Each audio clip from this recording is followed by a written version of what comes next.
Today we're talking 5 tips to help you succeed as a beginner woodworker, and here's a hint, you don't need to buy expensive tools. My first tip is that things will always take longer than you expect. Have you ever picked out a recipe that states it'll only take 20 minutes, but an hour later you're still chopping vegetables? Well, woodworking is the same. It always takes longer than you expect. Anything you see on YouTube is just a glimpse of reality, and anyone who says differently is lying.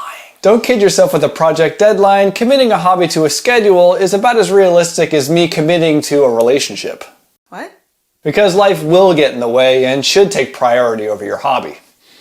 Sometimes. Setting an end date will add unnecessary pressure, which is going to cause you to rush through it and make mistakes. And that's no fun. Because the minute you're no longer having fun is the minute your hobby becomes a chore. So how do you stay motivated to keep working on a project when the end is so vague? If you can get in the shop, figure out how much time you have and choose a small task that you might expect to accomplish in about half that time. Since you're a beginner, it might take you the whole time anyway. It's much easier to work one task at a time than to be constantly overwhelmed by the entire project. Your project will get done when it gets done, so plan for the next step, not the entire project.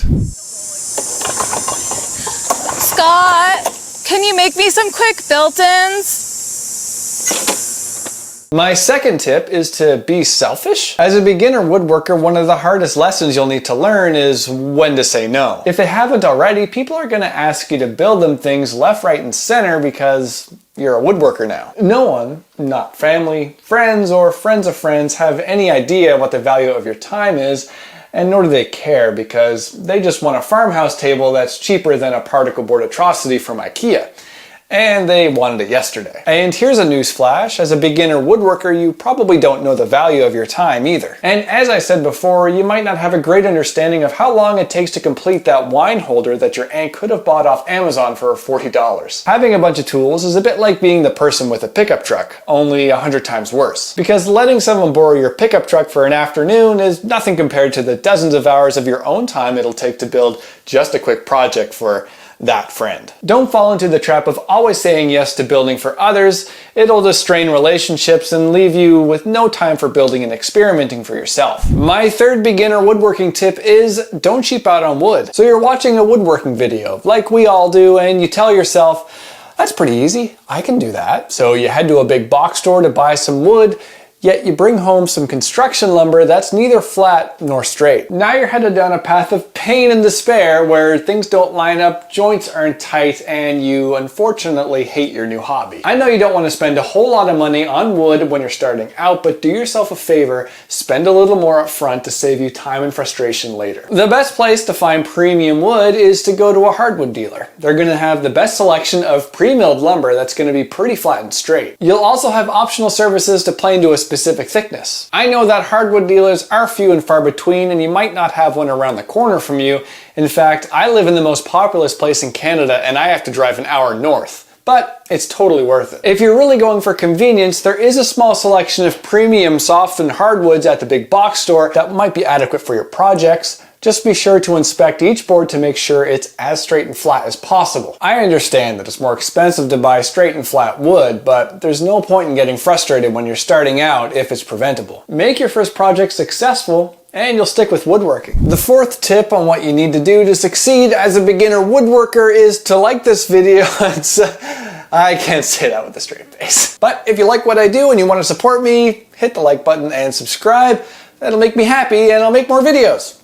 My actual fourth tip is don't confuse woodworking with tool collecting. You should only buy what you need when you need it. Otherwise, you might spend money on tools you'll never use when you could be spending the same money on primo wood. See tip number 3. Imagine this. You're at work, bored out of your mind because no one appreciates you or what you do. You hop on eBay, Amazon, Marketplace, or whatever commerce site gives you that temporary endorphin rush. Then you see it, that one tool, and you say, that's pretty cool. I could use that. 2 clicks later and it's yours and you feel not much different than before. You forget about it, but then it shows up and you're like, wow, I'm gonna use this on everything. But then you don't. Don't buy a tool just because you think it's cool.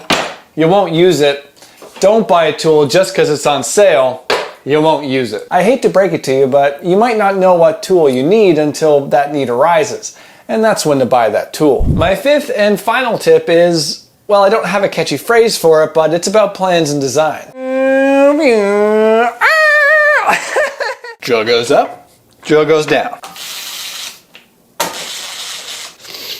If you're lost with what to build and how to build it, buy some plans for something small and useful to get you on your feet. But if you have any inclination towards designing your own furniture, I really want to encourage you to explore that as much as possible. It is so rewarding to build furniture that you've designed from scratch. But Scott, I don't know how. I get it. It seems intimidating at the beginning, but here's how you can take some baby steps to get your feet wet in design. Start by finding plans for something you might want to build, learn about why certain joinery is used, where it is used, and what dimensions are important. Then, see if you can modify the design to meet your needs, both functionally and aesthetically. You can do things like add a drawer to a cabinet, change the dimensions to fit your space, or change the aesthetic to fit your home's decor. If you have no desire to design on a computer, you can pick up a pencil and paper and learn some new drafting skills. But if you do want to draw in 3D, I recommend you start learning SketchUp or Fusion 360. There are plenty of tutorials out there. But if you keep telling yourself, I can't do this and I can't do that, well, I can't help a poor attitude. Good luck though!